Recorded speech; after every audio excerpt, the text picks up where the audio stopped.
Friends, మనకి దేశంలోనే మొదటి Google AI hub and Google data centre ఇప్పుడు మన విశాఖపట్నంలోనే ప్రారంభం కానుంది. సో ఈ వీడియోలో గూగుల్ డేటా సెంటర్ అంటే ఏమిటి, గూగుల్ ఏఐ హబ్ అంటే ఏమిటి, ఇందులో ఏ యాక్టివిటీస్ జరుగుతాయి, దీని వలన వైజాగ్కి మనకి లాభం ఏమిటి, ఇవన్నీ ఈ వీడియోలో పూర్తిగా వివరంగా చూద్దాం. దీనికి సంబంధించి అంటే Google AI hub and Google data centre సంబంధించి ఎంఓయు పైన అంటే ఒప్పందం పైన అక్టోబర్ 14, 2025 ఢిల్లీలోని ఏపీ ముఖ్యమంత్రి నారా చంద్రబాబు నాయుడు, కేంద్ర ఆర్థిక మంత్రి నిర్మలా సీతారామన్, కేంద్ర సమాచార ప్రసార శాఖ మంత్రి Ashwin Vaishnaw, AP IT minister Nara Lokesh మరియు Google Cloud CEO Thomas Kurian సమక్షంలోని ఈ ఒప్పంద సంతకాలు జరిగాయి. ఇప్పుడు గూగుల్ డేటా సెంటర్ గురించి తెలుసుకుందాం. గూగుల్ డేటా సెంటర్ లోని గూగుల్ యొక్క సర్వర్స్, కంప్యూటర్స్, స్టోరేజ్ సిస్టమ్స్ ఉంటాయి. ఇక్కడ గూగుల్ తన యాక్టివిటీస్ ని, సర్వీసెస్ ని అంటే Gmail, YouTube, search engine, maps, AI cloud ని రన్ చేస్తుంది. అంటే డేటాని ప్రాసెస్ అండ్ స్టోర్ చేసే ఒక లోకల్ ఫెసిలిటీ అన్నమాట. మన లోకల్ ఇంటర్నెట్ స్పీడ్ ఈ డేటా సెంటర్ వలన చాలా ఫాస్ట్ గా ఉంటుంది. వైజాగ్ లో ఈ డేటా సెంటర్ ఉంటే లోకల్ సర్వర్స్ నుంచి డైరెక్ట్ గా డేటా రావటం వలన వెబ్ పేజెస్,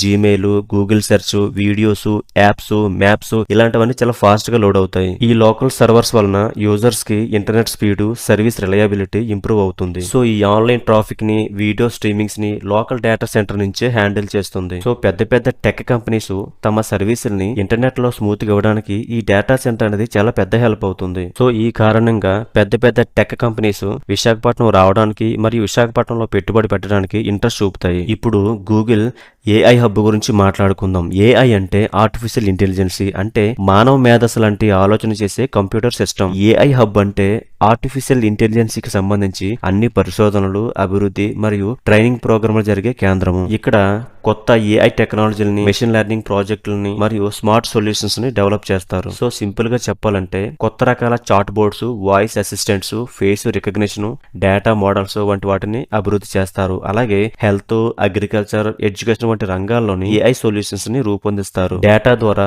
ప్రిడిక్షన్ మోడల్స్ ని తయారు చేస్తారు. ట్రాఫిక్, వాతావరణం, మార్కెట్ ట్రెండ్స్ వంటి వాటిని అనాలిసిస్ చేస్తారు. అలాగే ఎంప్లాయీస్, స్టూడెంట్స్ కోసము ఏఐ, పైథాన్, డేటా అనలిటిక్స్ వంటి వాటి మీద కోర్సులు అలాగే ప్రోగ్రామ్స్ ఉంటాయి. దీని ద్వారా యువతకి ఏఐ ఆధారంగా బిజినెస్ ఐడియాలు మొదలు పెట్టడానికి ఫండింగ్ అండ్ టెక్నికల్ సపోర్ట్ ఇస్తారు. అలాగే smart city solutions, public service ప్రాజెక్టులు, హెల్త్ మానిటరింగ్ సిస్టమ్స్ ని రూపొందిస్తారు. అలాగే విశాఖపట్నంలో ఉన్నటువంటి కాలేజీలతో కలిసి రీసెర్చ్ ప్రాజెక్టులు చేయడానికి, అలాగే విద్యార్థులకు ఇంటర్న్షిప్ అవకాశాలు కల్పించడానికి ఇది ఒక మంచి అవకాశంగా మారుతుంది. దీని వలన ఇక్కడ అంతర్జాతీయ టెక్ కాన్ఫరెన్స్లు జరుగుతాయి. దీనివల్ల మన వైజాగ్ కి ఒక ప్రపంచ స్థాయి గుర్తింపు అనేది లభిస్తుంది. సో ఫైనల్ గా వినియోగదారులకు వేగవంతమైన సర్వీసెస్ అందుతాయి. స్థానిక ఐటీ మరియు టెక్ డెవలప్మెంట్ ఉంటుంది. ఎంప్లాయ్మెంట్, ఎకనామికల్ గ్రోత్, అలాగే ఇన్ఫ్రాస్ట్రక్చర్ మొదలైనవి డెవలప్ అవుతాయి.